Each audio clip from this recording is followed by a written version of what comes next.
नमस्कार दोस्तों, आज के इस वीडियो में हम पुआल से मूर्ति बांधना आप लोगों को सिखलाऊंगा। तो चलिए देखिए, मैंने किस तरह से बांध रहा हूँ, उसी तरह से आप भी बांधिएगा।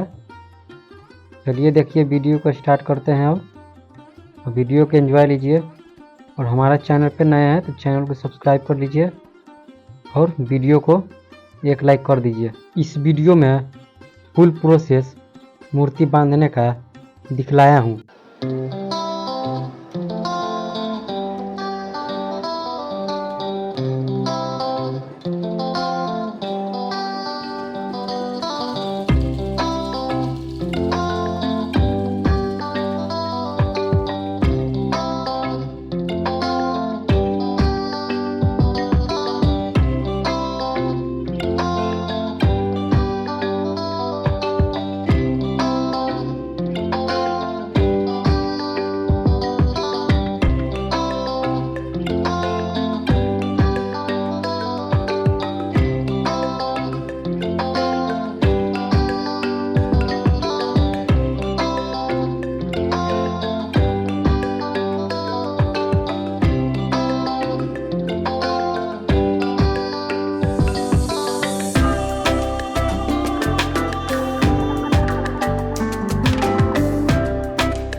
शरीर तक बांध लेने के बाद उसके बाद हम पुआल को लेकर आपस में इस तरह से फेंट लेंगे।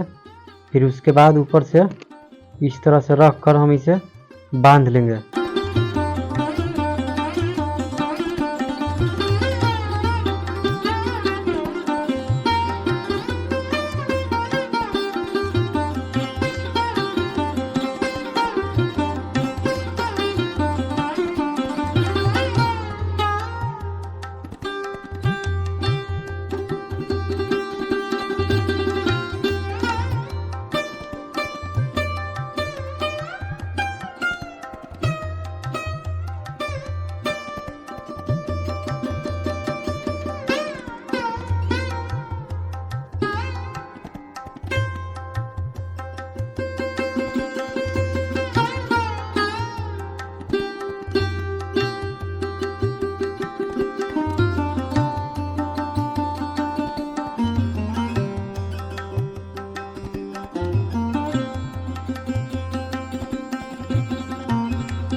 one.